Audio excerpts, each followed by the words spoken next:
Ray McGovern, how are you, sir? I'm doing fine. A little harassed today, but just got a draft done of a piece to run tomorrow. So And I'm this with you. is this about the New York Times trying to keep Russiagate going? Is it with dubious sources? Yes, we've been seeing them at their last gasp, but they have a lot of gasps and a lot of, well, I would call them Pulitzer-winning prostitutes. Prostitutes, careful how I say that, because they feed at the CIA trough. And because they're writing for the New York Times, all my friends in New York believe them. It's really very sad, but that's all they have. And of course, everyone relies on the New York Times, even though their record is, well, shall we say, very spotty on these issues. They certainly are. Now, I first became aware of you a good few years back now, Ray. I've only been doing this about 3 years, and I became aware of you after an interview you did with Lee Camp on RT. And Hmm. it was an incredibly interesting interview to me because you were talking about when you were, it's a CIA you were in, and you were recounting an interview, recounting an incident rather, that happened all the way back in the early 1980s with Ronald Reagan and the then new CIA director, Bill Casey. Can you recount that story? Would you like to recount that story? And because I think it's got some relevance as to the New York Times and just how bad their reporting is and why the media is so bad. Well, yes, as a matter of fact, that's very fresh in my mind since I was questioned on that.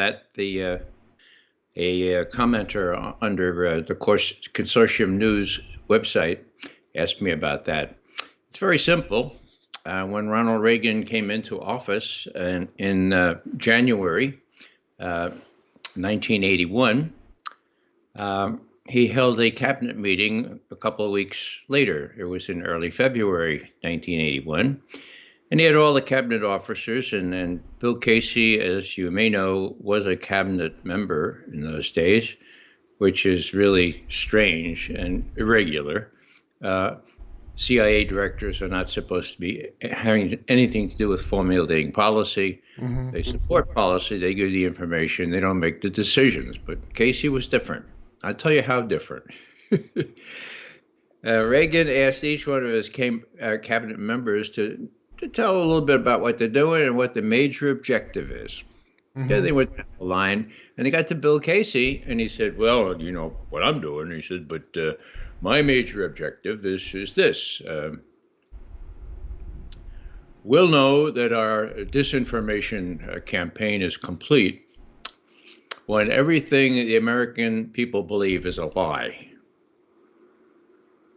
And correct me if I'm wrong, but the reason that he had started this disinformation campaign was because he found out one of the things that he found. I remember you saying was in his first few weeks in the job, he found that most of the intel that was coming through the CIA channels was through the media, wasn't it? That's right. Actually, that came also from the source here. The woman who was there at that meeting, her name is Barbara Honegger. Mm-hmm. She testifies to this. Actually, she reported it to a Washington Post reporter friend, and it was publicized at the time. Yeah, that was an interesting part of the whole deal. Here's Casey coming in, master spy of World War II, and finding to his shock that most of the information we relied upon, particularly we Soviet specialists, Russian specialists, was publicly available. I mean, it just did square with his idea of what intelligence gathering and intelligence analysis was all about. You had to have a spy, you had to, have some electronic thing.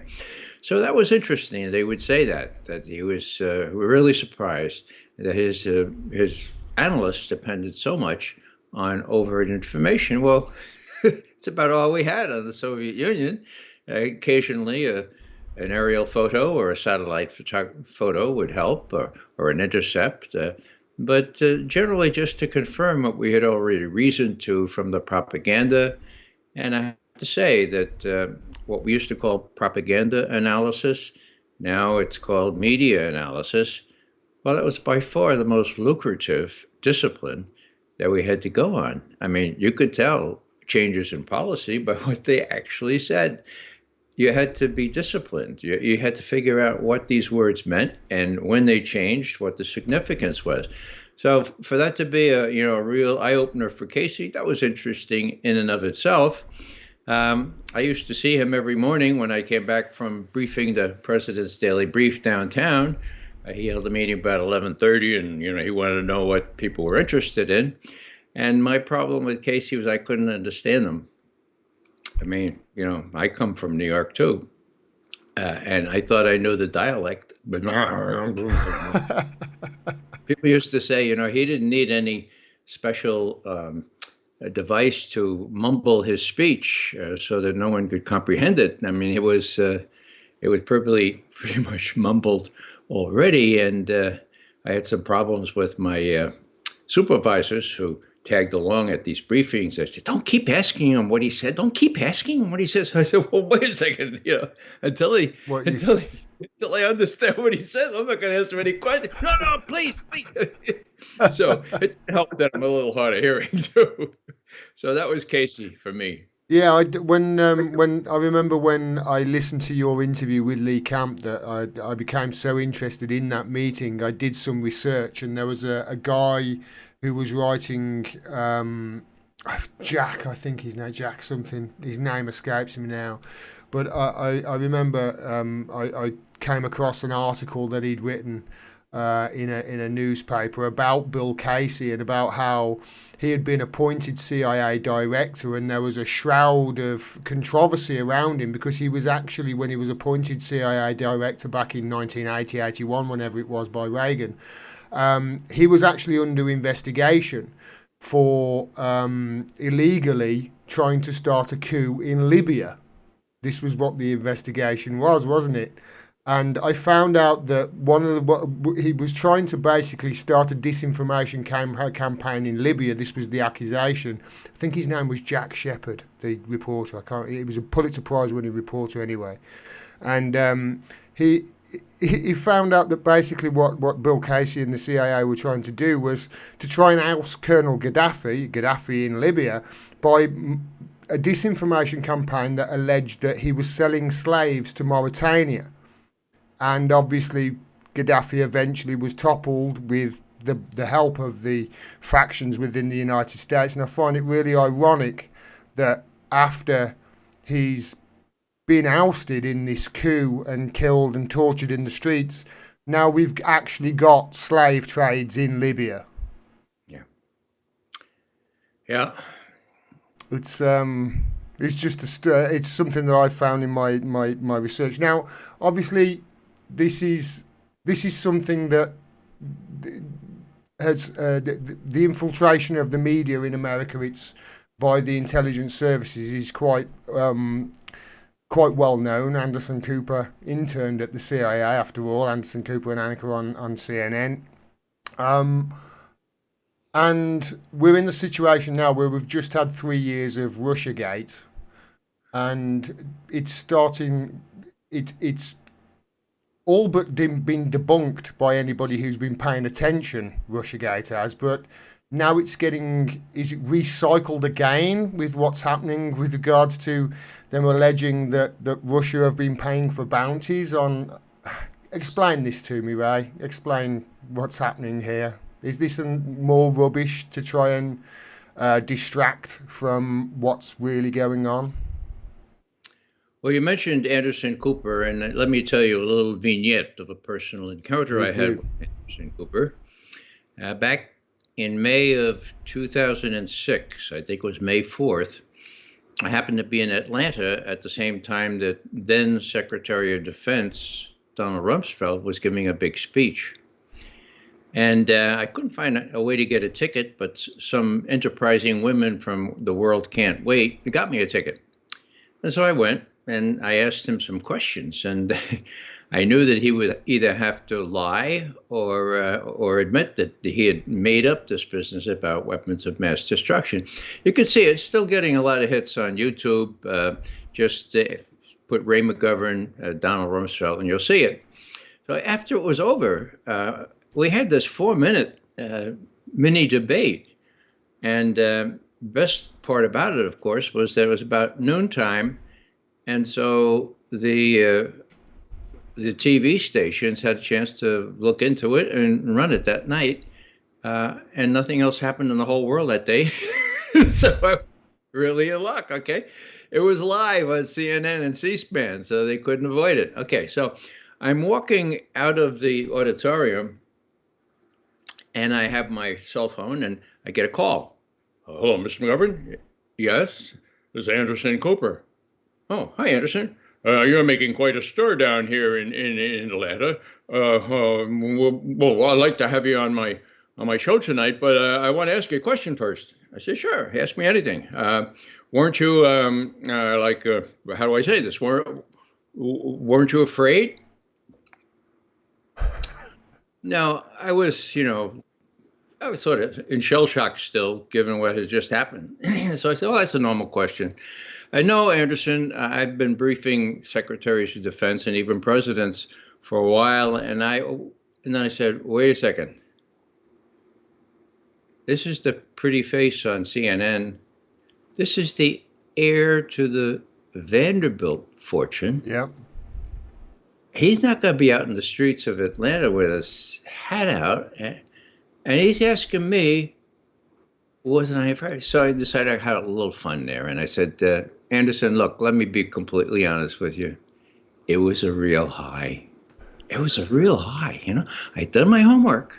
I knew if I asked him these questions, he'd have to dissimulate or own up to the fact that he's a liar. You might want to try that sometime, Anderson. You might want to just do your homework, ask him a real question. You'll find it's a real high. Well, that's very well and good, Mr. McGovern. I'll have my people call your people. No. I said, don't have your people call my people. What do you mean? I don't have any people. just give him this number and just call me. Coach, call me back. So, I go on his program that night, and he unabashedly starts by saying, weren't you afraid? Now, I don't get it. Afraid to ask the Secretary of Defense a real question? I mean, he really thought that was beyond the pale. This is a journalist. Yeah, so, This is a journalist. So, that's my little story about Anderson Cooper. Now, it's really sad because as far as the mainstream is concerned, the corporate and what I call the establishment media, to have a job like that, you have to be that way. You have to be afraid.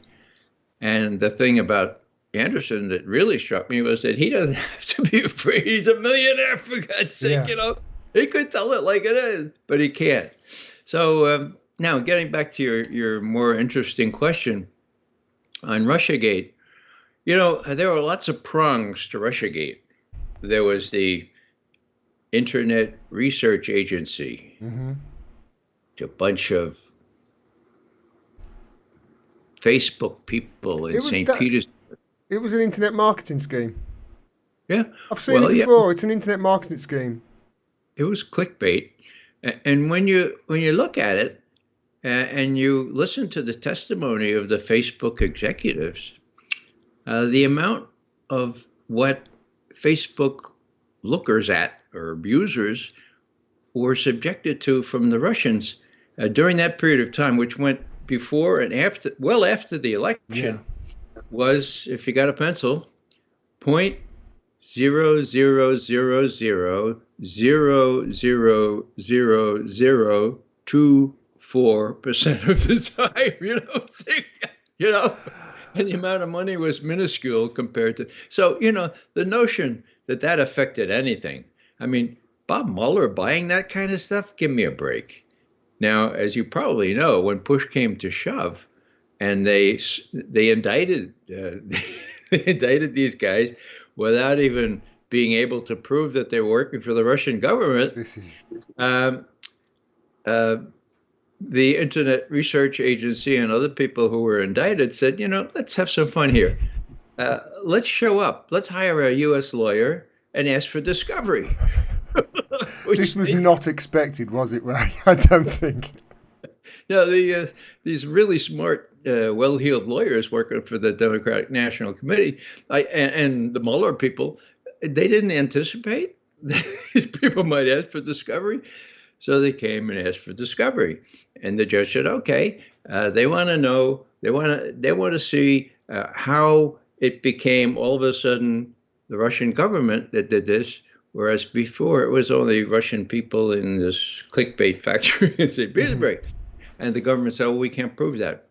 No. And the judge says, you mean Mueller says it's Russia and you can't prove that? No. And Mueller can't prove it either. Oh, no. So the judge says, get out of here. Yeah, get out of here. Don't waste my time here. And so the case was given up. Now, how did they explain it? Well, they explained that there's these very sinister lawyers employed by the Russians wanted to reveal national security details that were not available. Come on, And people, believe this stuff. It appears in the New York Times. So that was number one. That fell by the wayside real quick. The big one was the Russian hacking. Okay. Now, you'll recall that back at the end of 2016, the word went out that the Russians interfered in our election. And the main charge was that they hacked into the Democratic National Committee computers or server and gave that information, these emails from the DNC, to Julian Assange of WikiLeaks, and he published them, and they were designed to hurt Hillary Clinton. Now, did they hurt Hillary Clinton? Well, the first thing to say about that is that they were genuine, they were authentic, they were the kinds of things that WikiLeaks always publishes, authentic, documentary. Nobody has questioned that they were doctored in any way. And they showed that Hillary Clinton had pretty much, well, she had stolen the nomination from Bernie Sanders, pure and simple. I would say, Ray. I would say she bought the nomination. She what? I would say she bought the nomination. I wouldn't say she stole it. I would say she bought it, and it was all fraudulent. She had all the money, of course, and she controlled the DNC money. Anyhow, as soon as they were, what happened was this. This is really worth going back a little bit to give people some perspective. On the 12th of June, 2016, so during the election year, Julian Assange, in an interview, let slip that we have emails related to Hillary Clinton and they are pending publication. Whoa. Okay, that's the 12th of June, right? Now, Julian, of course, had thousands and thousands of emails, and he doesn't, he's always wary, as WikiLeaks is generally, of being trapped, of having some sort of a poison bullet in there showing that these aren't authentic. And also, I had to go through them, had to array them, and but were they authentic? Of course they were. He didn't get finished arraying them in the right way until the 22nd of July, when he released them. And that was 3 days before the Democratic National Convention. So it was quite a stir, okay? So here's the Democratic Party knowing that Julian Assange has emails related to Hillary Clinton and they're pending publication. They know that on the 12th of June, they know that the convention is on the 22nd, on the 25th of July. My God, that gives us, 6 weeks or so to figure out how we can handle this. And I could see them. I wasn't there, okay? I wasn't on a fly wall, but I could see them sitting around a table and hatching a plan. What are we gonna do? What are we gonna do? And somebody says, I know what we'll do. We'll blame the Russians. Yeah. And Hillary looks around and says, but it wasn't the Russians, it was the WikiLeaks. But that's okay. We'll get a twofer here. We hate the Russians, we hate WikiLeaks. we'll say the Russians stole it and gave it to WikiLeaks. Hillary. Anybody get any better idea? Okay, we'll go with it. My God, that was it. A couple of days later, out of the ashes comes Guccifer 2.0, who says, "Ha, I hacked. I'm working for the Russians and for WikiLeaks. I hacked and I gave this stuff." And Guccifer 2.0 is a fraud from the day Yeah, didn't he leave some pretty obvious breadcrumbs that he was Russian, something that a hacker just wouldn't do. Yeah, it was so obvious. He left these telltale signs, these little breadcrumbs, and some of them were in Cyrillic. What really happened was whoever did this used a kind of a template from the equivalent of Microsoft Word or whatever, and did several operations which would not have been necessary at all if it was the real deal. So all I'm saying here is that when they decided that they would take this offensive and blame the Russians, that was really a clever maneuver because they prepared the media, which was always friendly to the Clinton campaign. And by the time the 22nd of July came around, 3 days before the convention, everyone was primed. The release came out. It showed, if you read the emails, that Hillary had stolen or bought the nomination. And the 4 top people at the Democratic National Committee immediately resigned, okay? But what were the headlines the next day? Why did Russia do this? Why are the Russians doing this? John McCain, this is an act of war by Russia. Why? So, there's a movie or a book called The Magnificent Obsession. This was a magnificent distraction. It worked like a charm. The media was largely responsible for this. Hillary's PR person, her name is Jennifer Palmieri. I was there at Hillary's old think tank when she explained the artful way that she took a golf cart around to the various media places at the convention, tried to sell this story. And she said, it's hard for me to believe that the Russians would do this, but those were our instructions, and really hard for the media. We couldn't get them interested in that at all. But then, says Jennifer Palmieri, then when we got back to Brooklyn, now this would have been August of 2016, when we got back to Brooklyn, Hillary's headquarters, then intelligence people started telling us, and journalists who have really close ties with intelligence people were telling us that it was all true. The Russians had hacked in. And then the administration, Obama himself and others would lend credence to that. Then we were off and running, okay? So that's August, September, October. You know how the election came out. Yeah. But this charade, this canard, was well embedded in everybody's mind with the help of the media. And then, of course, the intelligence community was asked to do an assessment. This is beautiful. Yeah, the way they did this is just a mastering. It was masterful propaganda the way they did this. Sure, they needed something from the intelligence community to pin this stuff on. 17 agencies, they screamed. Even Bill Maher was screaming, 17 agencies. They were all doing it, weren't they, on TV? Of course, it wasn't 17 agencies, was it? No. In other words, this intelligence community assessment, so-called, issued on the 6th of January, 2017, before Trump actually took office, only one of those 3 words is really accurate. It was an assessment. An assessment is something you do when you don't have any evidence. You kind of assess this or you assess that. Now, intelligence community, that was false. It wasn't the intelligence community. And Hillary Clinton and Bill Maher and everybody else is 17 agencies of the U.S. intelligence community assessment.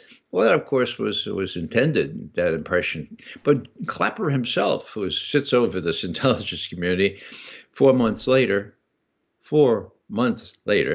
admitted, well, it wasn't the intelligence community. We call it intelligence community assessment, but it wasn't really. It was Well, actually, people say it was CIA, FBI, NSA, but it wasn't. It was handpicked analysts from. Now, I don't know what was going through Clapper's mind. He thought he thought that would give a verisimilitude to the to the conclusion.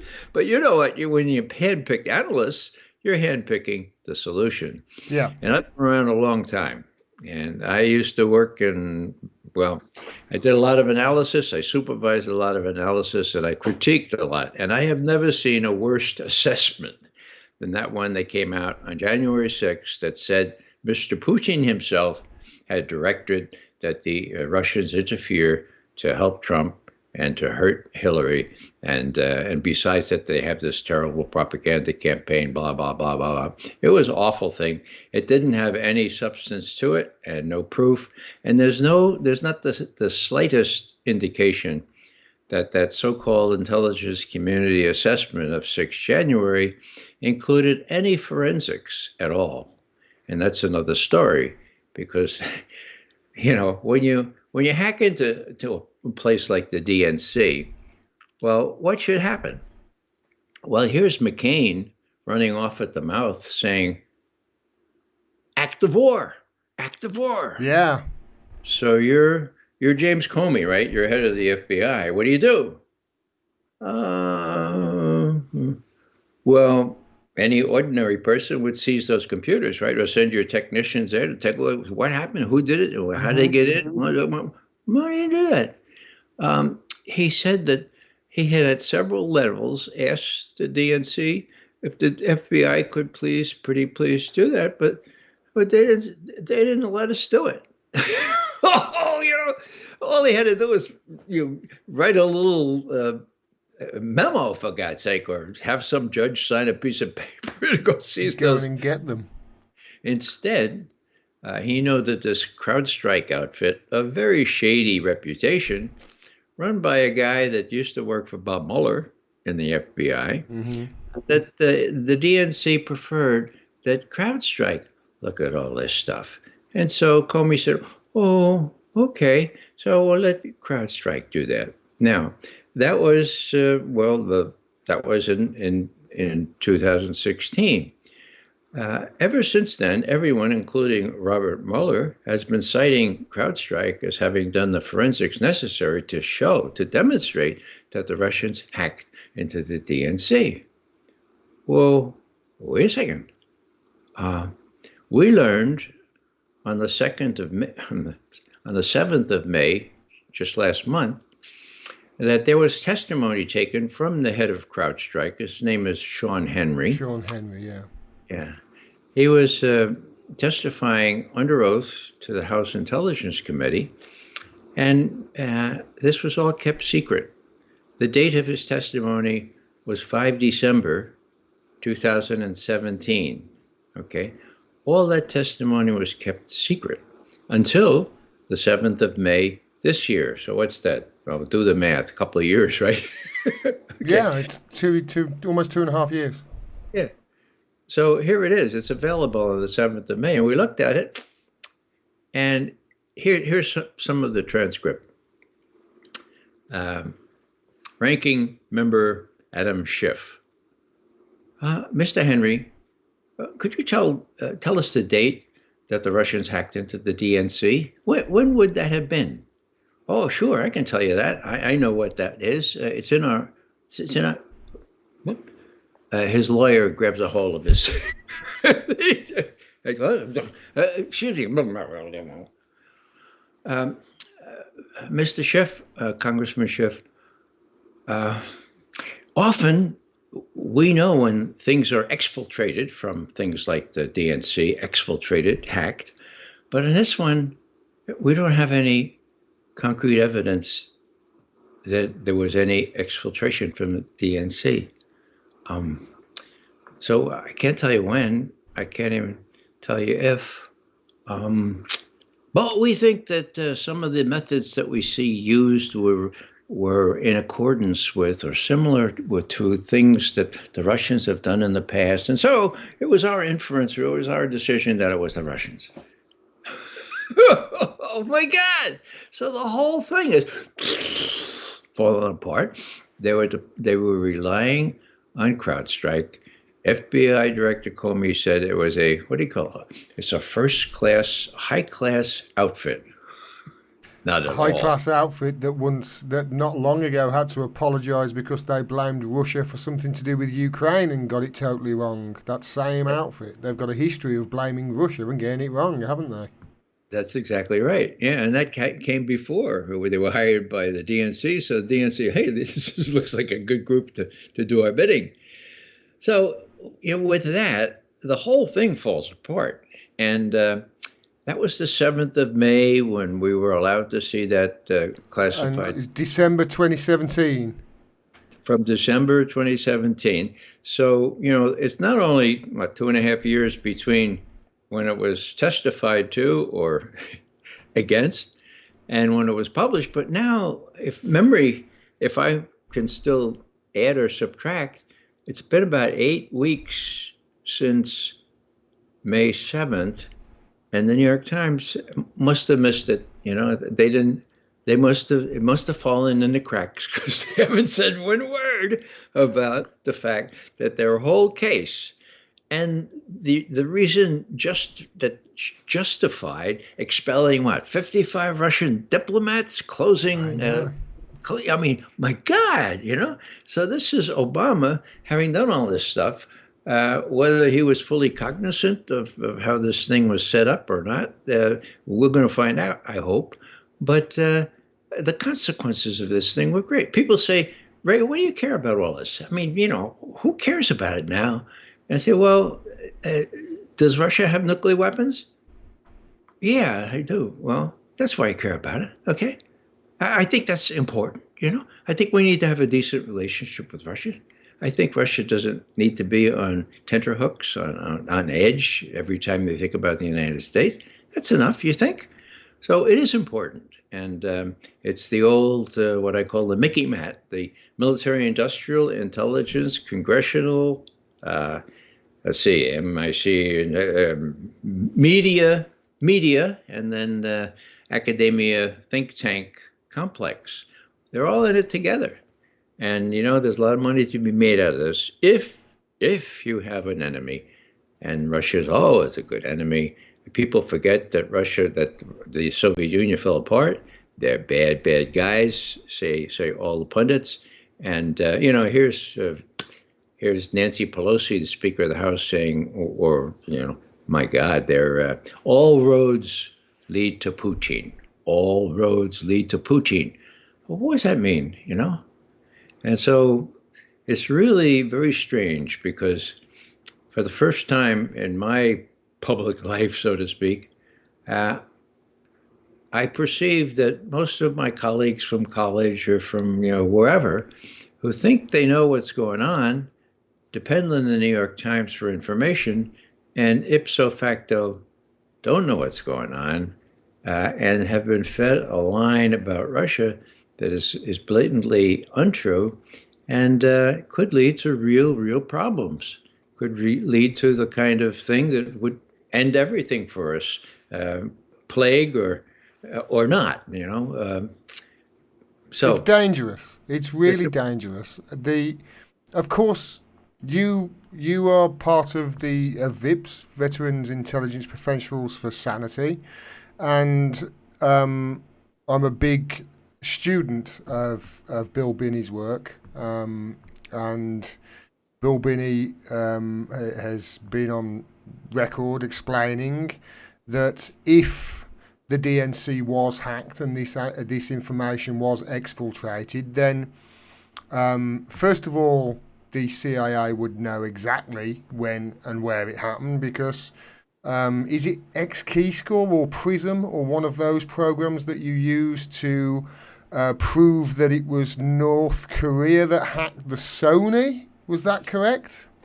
Well, there are 8 slides that we ran in our first major VIPS memo on this.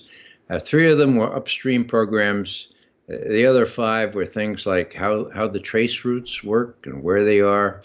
Now, Bill, of course, knew all that stuff because he created a lot of those things. Yeah, okay? he literally wrote the book. Yeah, as a technical director of NSA, he he tells a story about leaving NSA on his last day when he retired, and the guard says, "Are you taking any information with you?" And Bill says, "Oh yeah, yeah. Oh, where is it? Right here." So you want to cut my head off? That's one thing, but I can't say I'm not taking information. So, long story short, when Ed Snowden brought those slides out, those we used to call them view graphs, Hmm. those pictures out of how the system works. Well, then Bill could talk about them, okay? And when he was told not to talk about them, he says, "Look, there's a First Amendment here, and I'm going to talk about them." And then Bill knew enough about AT&T and Verizon and the rest of them to actually plot the lines where they come in, where they come in, and how the trace routes are placed. So, yeah, in December of 2016, after Trump had won, Bill was already showing graphically exactly how it was a done deal that NSA had to have intercepted any hack coming out of the DNC. Now, if there's a 5% chance that NSA missed it, well, we have the Five Eyes, right? All Yeah. those good English-speaking intelligence services that would have gotten it. Now, we published on that, and we said, well, so it could not have been a hack. And now, of course, we have the head of CrowdStrike corroborating that. It could not have been a hack. It must have been a leak. And we spelled out what a leak is. We said, a leak is something you could take your computer here and put a little thumb drive and copy information onto the thumb drive, and it doesn't go over the internet. Nobody knows what you did, and you take that, you put that in your pocket, and And you you take walk it out the front door. and you get out. You get on a plane and you go to wherever WikiLeaks is going to publish it. That's what happened. Okay. Now nobody would believe that because the press didn't want to hear that. But what I'm saying is that Bill and Ed Loomis, Yeah. another technical director. Ed Loomis, PhD, Princeton, studied under one of these gurus of the whole cyber world at We're talking Princeton. about the smartest of the smartest, aren't we, with these people, Ray? And I should probably mention that there's a documentary that's 5 years old now A good about Bill. American. Yeah, A Good American, and you I, can get it on the internet. if It's you're really listening to this, I will highly recommend A Good American. It's Bill Binney was the creator of Thin Thread, which, if left to its own devices, Bill and Ray will tell you would have stopped 9/11. Is that correct, Ray? That's correct, and we know that from a retrospective look into the evidence that was available, and it was available in Thin Thread, which was what Bill and his compatriots created, but was turned down in favor of a program that cost $5 billion rather than Trailblazer. $5 million. Yeah. So it was really a sad story when you talk about 9/11 and how it could have been prevented. But the movie is terrific. Now, uh, Fantastic, yes. anybody going to be able to play that in the neighborhood theater? No. It's No, and really, really bad here. It's a great insight into Bill and his collaborators. So, but what I'd like to just finish this part of the discussion. We had what we call negative evidence. In other words, if the Russians or anyone else hacked the DNC, NSA would have it. hmm Now, NSA would doubtless be able to. There were no sources and methods problem here. Everybody knows NSA does that. They could have easily said, "Yeah, here it is. It was on so and so date, and the packets were sent out and reassembled, and everything could have been known." Now, that's conclusive information as far as we're concerned. But you try to persuade somebody who's been indoctrinated into the Russian hacking story, and that doesn't do it. And I'm reminded of Donald Rumsfeld. Now, he too went to Princeton, and he learned a lot of interesting things at Princeton. One of his aphorisms was always the lack of evidence doesn't mean that there's nothing there. In other words, the fact that we have no evidence on weapons of mass destruction in Iraq doesn't mean that it's not there. The absence of evidence is not evidence of absence. That's the way they teach you at Princeton, I guess. Okay. So the fact that there's no evidence that anybody hacked into the DNC doesn't mean that nobody hacked into the DNC. So just to continue the story, we went at it from a forensic point of view. We found out two key things that showed it could not have been a hack.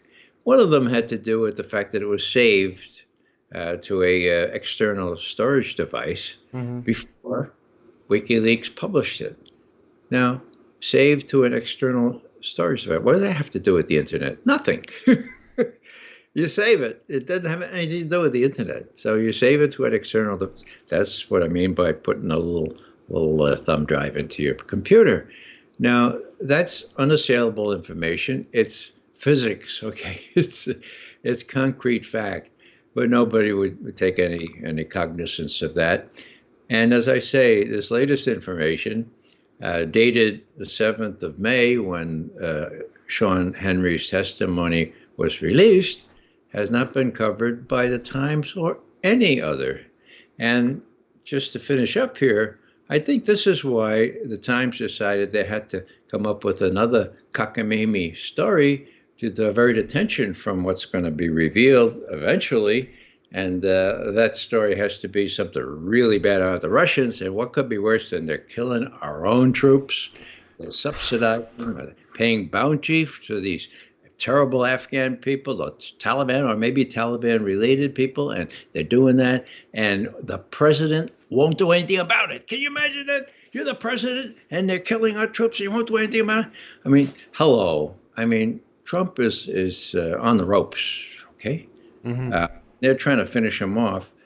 Before it's found out that he was what he's been saying all along, that there was a soft coup, that these people took great liberties with the law and the Constitution and the regulations to prevent him from becoming president. And then once he became president, to destroy his presidency and make sure that there could not be any amelioration of relations with Russia. It's all in the books. Now, when I say it's in the books, it's all in computers and on hard copy. And why is that? Well, people say to me, come on, Ray, are you telling me that the top intelligence and the top law enforcement officials of the U.S. government were in on this coup, this cabal? Oh, come on. How do you explain that? I said, it's real easy. Don't you remember? Hillary was sure to win. Yeah. Comey says that in his book. He says, I was operating in an environment where we were sure that the next president would be Hillary Rodham Clinton. Okay, you're operating in that environment. Why not help her along? Why not make sure that you disable her opponent? Why not make sure you let her off free from the crime she committed with respect to the emails and the server and all, and make sure that you make sure you denigrate Trump? And that's precisely what they did. And this is the corollary of all this, since they were so sure she was going to win, they didn't take rudimentary steps to hide their tracks. I mean, why? You want to be able to claim credit for helping her win, right? And you get promoted. You don't think you're going to get indicted. Well, it didn't turn out that she won, did it? Okay. And so all that stuff, not well hidden, is available now to the Attorney General and to the U.S. Attorney named John Durham, who's working at, And so the question really is the hammer going to fall in the next month or two? Or is it going to peter out after the election, and it's uh, it's really a bad choice to have because uh, if the truth comes out, and let's say John Brennan is indicted, John Brennan, the former head of the CIA, for lying under oath, or let's see, James McCabe, the deputy head of the FBI. They're kind of relatively low-hanging fruit, okay? And they're really, really, the documentary evidence against them is pretty persuasive. Let's say they get indicted before the election. Well, just them? Just they? Others? Comey? What about Clapper? What about Loretta Lynch, the attorney general? There are people in the Justice Department still who have to fear indictment. So just to finish up on this one, it's really hard for me to figure out what's going to happen. Now we have William Barr, the Attorney General, saying, "The wheels of justice grind extremely slow, and I expect something from U.S. Attorney Durham late summer, but it may go past the election." And I'm thinking, what may go past the election? It's like 2016 all over again, isn't it? And it will be the same secret, same, black people, that black, what I mean is the secret state, the people who operate in the black, that will be confronting the next president and saying, just as they said to Trump, look, we have this dossier, and we don't know if it's true or not, but it says really scurrilous things about your behavior in the past. And they, just so you know, Mr. President-elect, just so you know. It sounds like what's his name? What was that comedian who said that he thinks that the first thing they do with a president is take him in a room and show him the Kennedy assassination from a different angle than anybody else has been seen before. It just reminds me of that.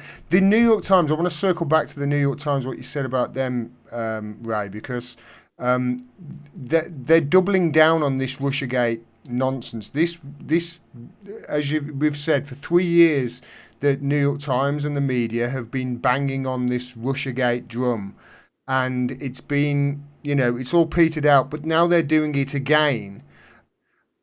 They're using the same sources that they used for the Iraq War, you mentioned to me, aren't they? Well, they pushed the Iraq War, rather, in this whole Russia have offered bounties to kill American soldiers story. Yeah, it's the same irresponsible behavior. We, of course, predicted that if the president and Blair went ahead and attacked Iraq, the consequences were likely to be catastrophic. And they have been. We take no joy in having been right about that. But who listens to us? Who lets us into the corporate media? It's really, really difficult right now because even people that even some alternative media will not let me on as they used to 5 years ago. I don't know. There's a great fear from anyone who tells the truth without fear or favor, who's not afraid to come up with the conclusions that are obvious to any experienced intelligence analyst. And worse still, it's impossible, virtually impossible, for people to believe that there could be a group like Veteran Intelligence Professionals for Sanity that is still devoted to the old intelligence analysis ethos of putting together all the information you can find and then coming up with your best guess as to what's really going on and then telling it like it is. Now, we do that. We still do that. But when you go, I remember, walking down the street in Washington, you say to somebody, I work for a place that has no political agenda. And they look at you like you have three heads, and they go, right. And their eyes glaze over, and you see what they're thinking, everybody has a political agenda. Everybody, you know. Now, that wasn't so with us then, and it's not so with us now. And the really hurtful thing is that if by coincidence you find yourself agreeing that there was a plot to doing Donald Trump, well, you're immediately put in Putin's and Trump's pocket, you know. Nobody can believe that you reasoned to that by the evidence. And just to show how strange this is, an old friend who I used to work on the President's Daily Brief with, he wrote me an email. And he said, I'm sorry, but I can't understand. I can't abide your adulation of Putin. When did you change from being a really good analyst? And so I have to publicly denounce you, which I have done. And now, if they give me any trouble for having associated with you in the past, I can point to that denouncement. I publicly denounce you. I mean, it sounds like the Stalin show trials, doesn't it? And this is a really smart guy. He was a little older than I, and maybe he's in his maybe he's not all compass mentis now, but that's what he said. And a lot of people won't go near me with a 10-foot pole or a 12-foot Czech or a 13-foot Hungarian, for God's sake. You know, they just don't want anything to do with me because I can be looked on as defending Trump. My wife always says, Ray, whatever you do, remember to say what you think of Trump. And what I think of Trump is that he's the very worst president the United States of America has ever had. He's terrible. And I judge a president by what he does to the poor, to the widow, to the orphan, to the refugee. That's what I judge a president on. And there hasn't been one as bad as Trump on those scores. Now, lots worse, lots of stuff that I can't abide. But, you know, if we reason to the conclusion that they tried to prevent him from being president, we can prove that. That they tried to get rid of him after he was president, we can prove that. That most of all, they really prevented him from creating a more decent relationship with Russia. Well, that's easy to prove. That's right there in the cards. So that's what their intentions were. And that's no good for anybody. That's really, really dangerous, as you said before, Gordon. It is dangerous. We're living in certainly interesting times. 2020. We're only halfway through 2020, Ray. I mean, what the next 6 months is going to hold for us is anybody's guess.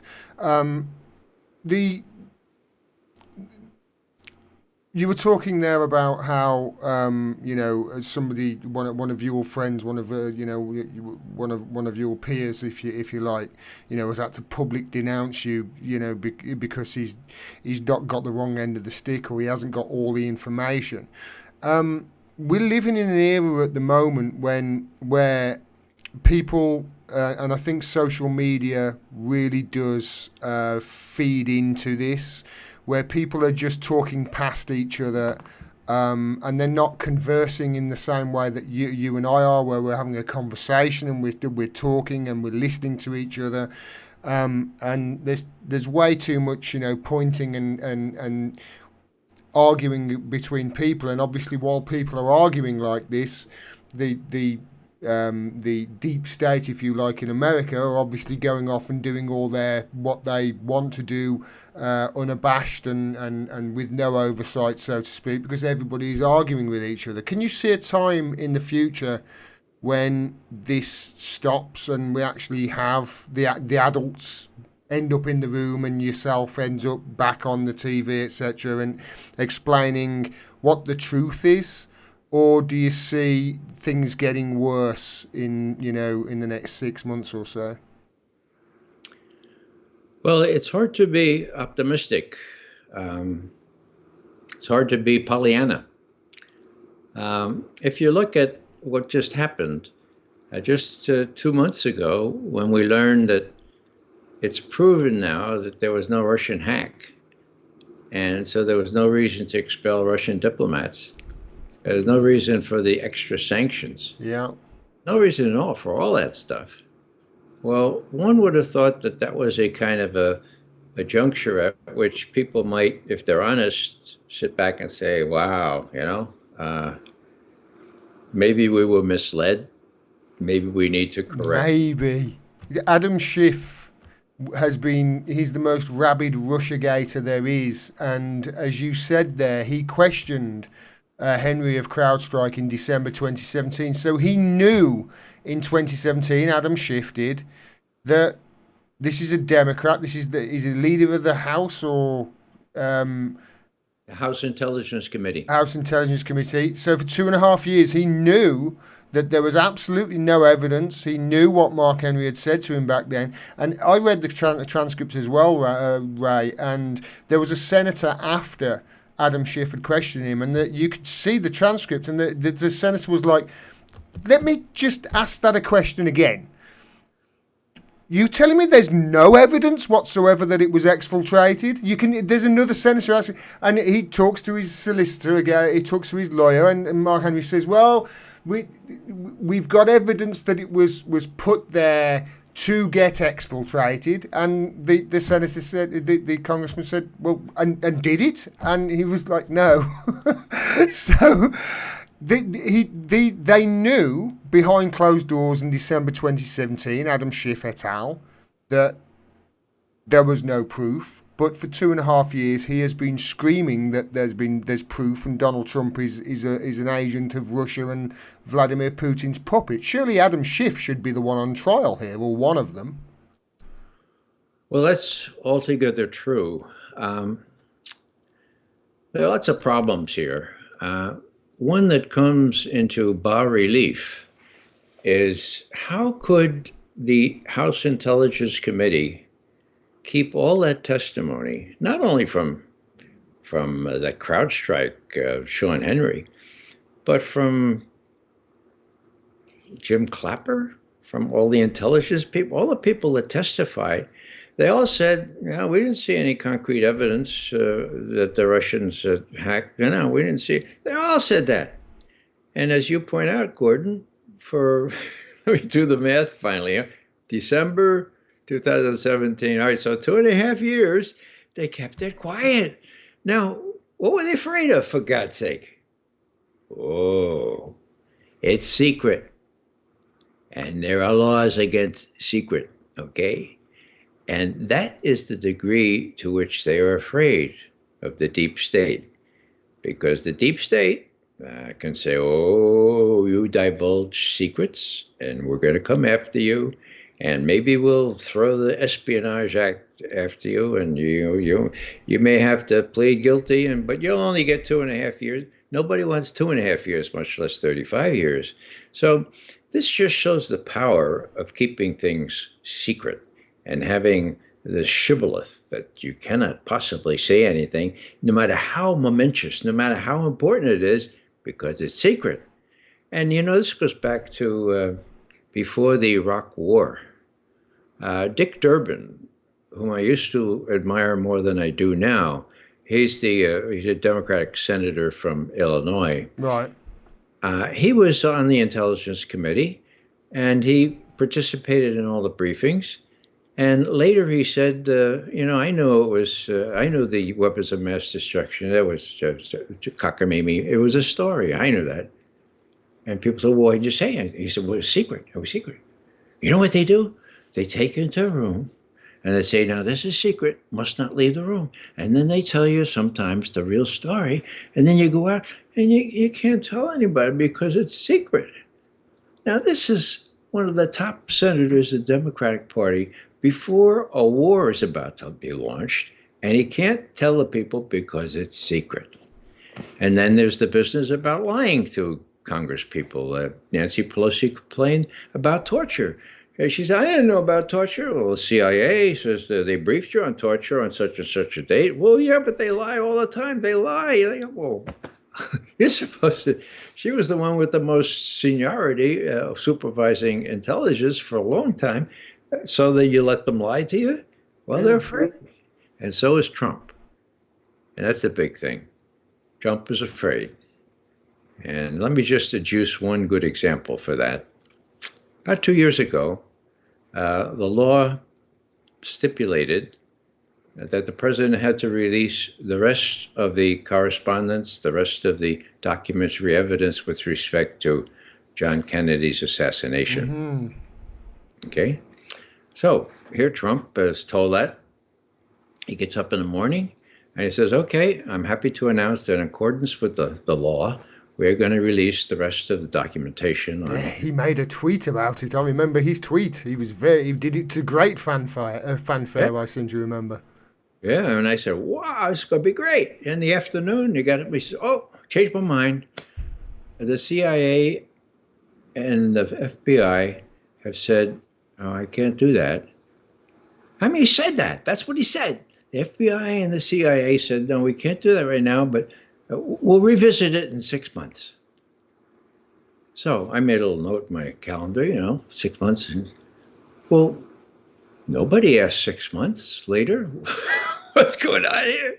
So there's a telling example of how unabashed the president is in conceding that he's really circumscribed by what the FBI and the CIA will let him do.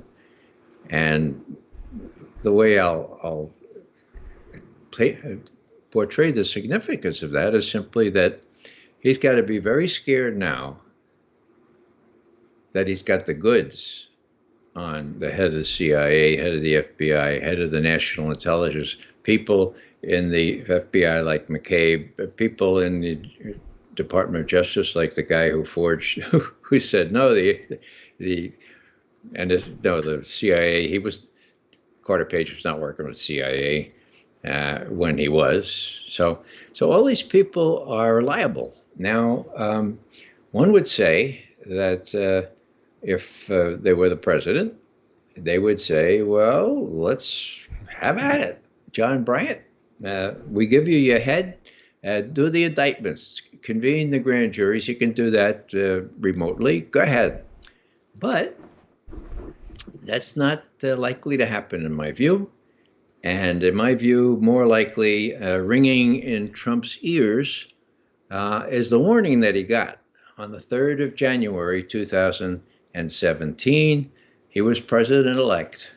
And the leader of the Democrats in the Senate, Chuck Schumer. He was on Meet the Press you're talking about, aren't you? Well, actually, he was with Rachel Maddow. Was it Maddow? Yeah. And so it was all prearranged. Rachel says, now, Chuck, you told me you have something important to say. Well, what is it, Chuck? And Chuck says, and this is a virtual quote, well, about our president-elect, I used to think he was a pretty clever guy, but he's done a very stupid thing. Oh, what would that be, Chuck? Well, he's taken on the intelligence community. And they have 6 ways to Sunday to get back at you. A very, very, very dumb thing, very foolish thing. That's the leader of the Senate. That's the leader of the Senate saying that the president's intelligence services will mess with him and screw his presidency. That's correct. And on national TV, and nobody lost their minds. And still less did Rachel say, Chuck, are you saying that the president of the United States should be afraid of the intelligence community? Well, yeah, that's what I'm saying. She didn't need to ask about that. Okay. So there it was. Now, that was the 3rd of January. What happened on the 4th and 5th and 6th of January? Well, we know now that there was a meeting on the 5th where Obama and Biden presided over what's going to happen to General Flynn. Mm-hmm. And are you going to break this story from this intelligence community assessment? How are you going to break that to the president-elect? My God, it says that he wouldn't be president without Russian help. I mean, how's it going to take that? And do you think we should give him the dossier at the same time and show that we have him cavorting with prostitutes in Moscow? Well, it was all duly blessed and approved by Obama and Biden on the 5th. And on the 6th, the three musketeers: Comey, National Intelligence Director; John Brennan, CIA; James Comey, FBI; and Admiral Alexander from NSA, go to Trump Towers and brief the president-elect. And they say, well, now, Mr. President, Obama asked us to do this study about Russian interference, and we've done it. And unfortunately, it concludes that President Putin himself stacked the cards so that you would win and Hillary would lose. And then Comey says, and this is interesting. Comey says, "Now, gentlemen, I have something really delicate to tell the president. So, would you please leave?" And they leave. And then Comey says to the president-elect, "Now, Mr. President, this is very awkward. I don't know how to begin to tell you this, but there's this dossier, and it's not confirmed, not corroborated, but it's got very scurrilous things in it, like you're cavorting with prostitutes in Moscow, and we can't convert, but it's there, and the press has it now, and so just want to let you know that we have it, just so you know, Mr. President, just so you know." Now, here's Trump, real estate guy from New York. He didn't know how Washington works, you know. If I were Trump, I would have said, "Mr. Comey, thank you very much for your help. I instruct you now to go back, clean out your desk, and get the hell out of the FBI building, because you're not going to be around as soon as I become president. You might as well leave now. I know what you're doing. You're J. Edgar Hoover on steroids. They do this to all guys. Get out of here." But Trump hires the best people, so he kept him on. So what does Trump do? Instead, he tries to win Comey over to his side, cajole him, bring him to dinner and say, "You're on my side, aren't you? And you're not investigating me." "Oh, no, we're not investigating." So it's months later that he finally has to cashier Comey. And when he cashiers Comey, there's some sort of a story as to why he is. But then the next day he gets on with a reporter and says, I threw him out because this Russia thing. And everybody says, so the Russia thing is real. It wasn't that at all. It's what Comey tried to do to him on the 6th of January. And then, of course, BuzzFeed publish the dossier. And Russiagate is born. Yeah. Well, and then you had the Russian hacking and the dossier and all that stuff. And it's all proven to be erroneous. And when you have the dean, the archdeacon of New York Times reporting on this kind of thing, his name is David Sanger. He found all kinds of weapons of mass destruction in Iraq well before they were not able to be found.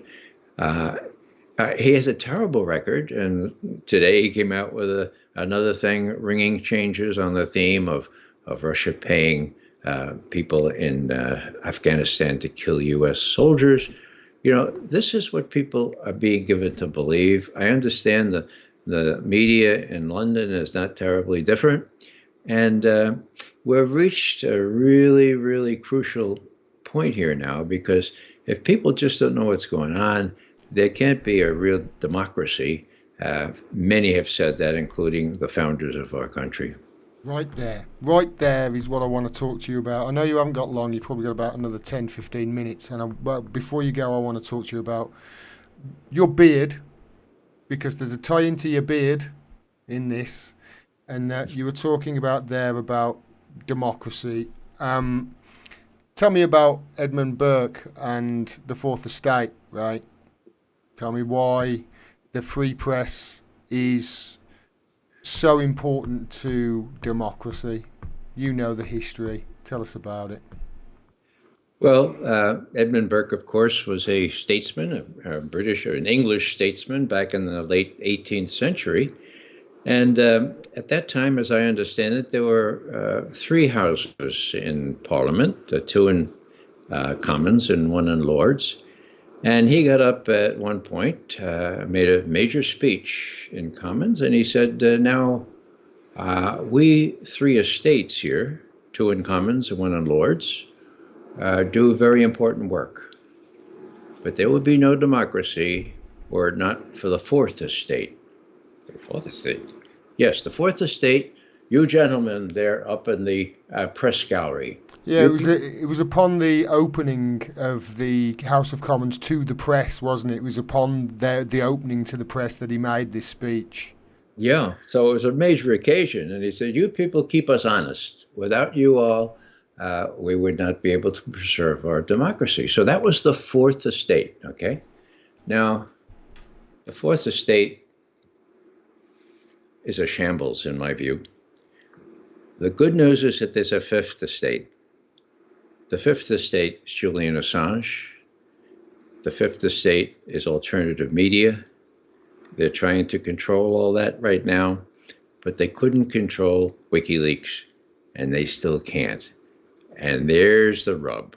Yeah. That's why they're going after Julian. That's why they're forgetting all about the Magna Carta and all the rights that these, when there were British nobles, could wrest those things from a king. Forget about all that. We do what the United States wants us to do. That's just hunky-dory. And if they want us to torture, they want us to keep a fellow in prison susceptible to infection, and we'll do it. And if they want us to extradite him, we'll do that too.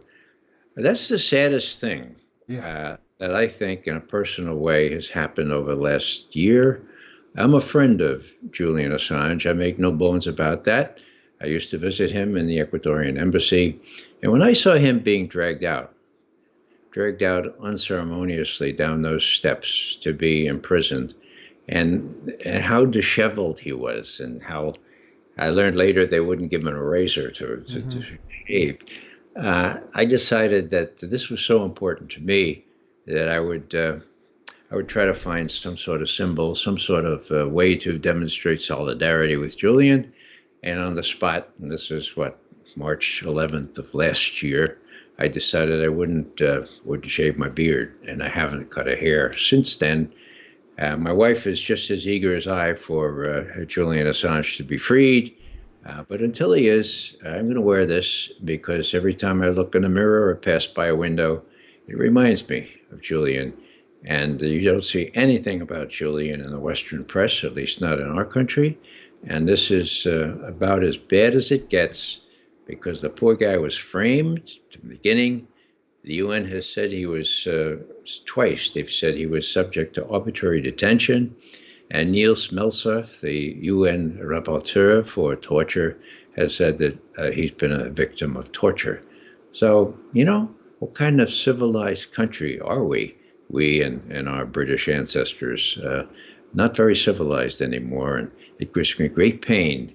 The only one good thing that eventuated here was the reality that during his captivity in the Ecuadorian embassy, he fell in love. Well, falling in love is wonderful. And the young lawyer that he fell in love with, they had two little children, two little boys. And now we know. Stella Morris is the name she uses. Mm-hmm. It's the real name. But there are photos of Julian with little, what's his name? Forget now. But they're there, and they're dear. And to me, they say, yes, Julian, hang in there. There's certainly an extra reason now to persist, to hang in there, to make sure that justice is done finally. So I haven't lost hope. And of course, if Julian hasn't left hope, how can the rest of us lose hope? So those things mean a lot to me. And I think that we all need to kind of pay attention and be reminded in whatever tangible way. Mine is this horrid thing. When people say to me, why do you look that way, McGovern? I'm reminded of, let's see, what Ralph Waldo Emerson. He was visiting a prisoner. What's his name now? Anyhow, he said, what are you doing in there? And the prisoner was he was protesting the taxes that were financing the war to take Texas from Mexico. And he said, well, what are you doing out there? And so when people say, well, what are you doing in such a disheveled state? Or what are you doing so unkempt? I want to say, well, what are you doing kempt? You know, what are you doing Yeah, chill? I see what you mean. It's he wrote to me, Ray, last year. From just after I wrote to him and he wrote back to me, and he asked me to save his life.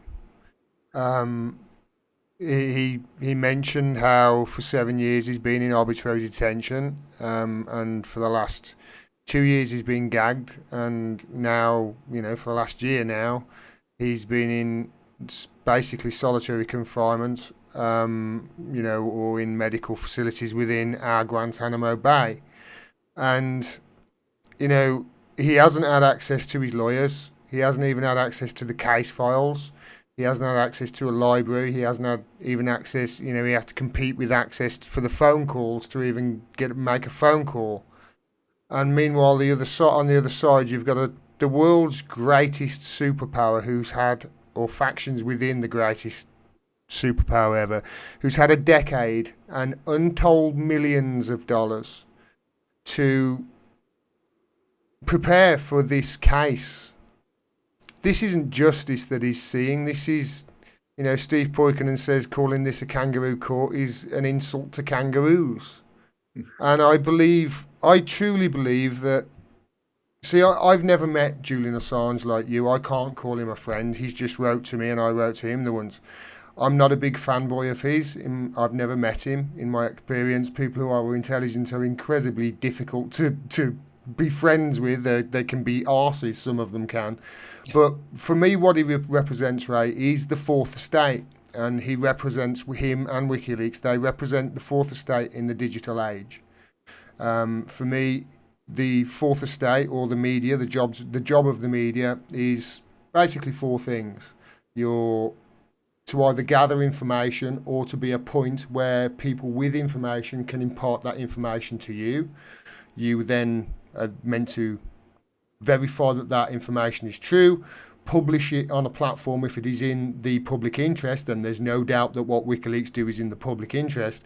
And number four, and this is a very important one, protect your source, the source of that information, if it was given to you anonymously, because that source could be people who are doing that, and it would get them in trouble. And this is why the fourth estate is protected. This is why you're protected by law to not give your source up, because this holds those first three estates to power. And what he's done with WikiLeaks is taken the fourth estate and those fundamentals of the fourth estate in the analog age, and transferred them flawlessly into the digital era we are now in. And that is why I believe that they want him so bad. They want to keep their secrets.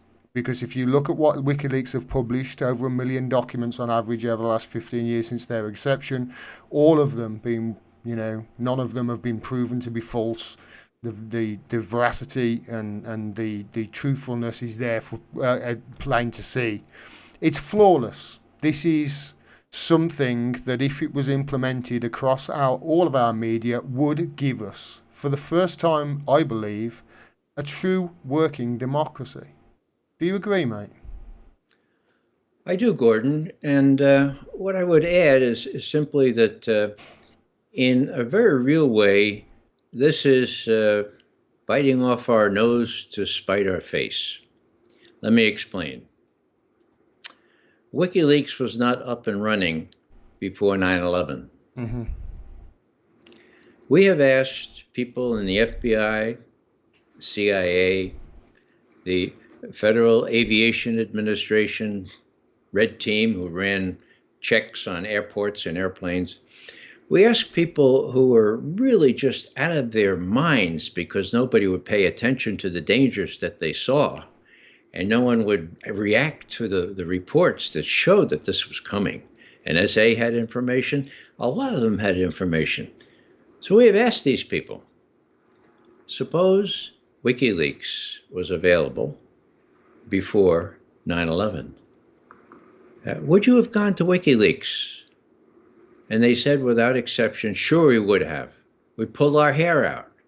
Uh, this team in the Federal Aviation Administration, this red team that was tasked to go into airports, see if they could get into planes with bombs, simulated bombs. Well, they could, 9 out of 10 times they could do it. So they're pulling out their hair. Why can't you invest $100 to put a lock on the cockpit door, for God's sake, you know? They wouldn't do it. And so these people have said, if WikiLeaks were available, we would have gone to WikiLeaks as a last resort, hoping that their secure way of getting our information would protect us. We would have done that. Wow. Now, fast forward. COVID-19. What a bunch of foul-ups there have been. I know. People who knew what the leaders of our respective nations, how they were screwing up, how they weren't taking this seriously. Medical doctors who could say, look, if we don't do this pretty soon, well, what if WikiLeaks were advertised as being more available to them? Would they, out of their concern for humanity, have gone to WikiLeaks and exposed this with some documents? You're damn right they would. I think they would have, you know? And what would that have meant? Well, there were some figures. If we had one more week of forewarning, we could have done with, the last figure I saw was that it was 10 times or 11 times as many people as perished on 9/11 would have been saved, just if we had done 1 week earlier, known about what we needed to do. So, biting off your nose to spite your face, or cutting off your nose, people don't realize that without this kind of escape hatch, without this kind of place to get their information into the public consciousness, we're pretty much doomed. And I think that we have to just keep plugging away here and realizing that it's an uphill struggle, and not be expecting immediate results. I mean, Dan Berrigan, one of my favorite patriots, used to say, now, results, they're not unimportant, but they're secondary to the goodness of the act. Yeah. Do the act speaks for itself. You let the results go to the four winds, knowing that maybe not you, but maybe some people who come after you will have this kind of success that we all crave, but may not be in the immediate offing. Just keep plugging, know where you stand, and stand there. Well, certainly, when it comes to the truth, I shall keep pushing against the dam and hoping that the truth comes through. And I know you will, and your fellow, your colleagues at VIPS, and I know plenty of people at the Action for Assange crew are all fighting as well. And hopefully there'll be enough of us that one day we'll all be pushing and the dam will break and all the truth will finally come forward. But until then, Ray, I want to thank you for being a patriot, because that's what you are, I believe, a true patriot. And thanks very much for your time. I wish we had more time, because honestly, I could talk to you for hours. I really do. Thank you, Gordon. Perhaps some other time. Absolutely. Thanks very much, Ray McGovern, everybody. Great stuff. Thank you.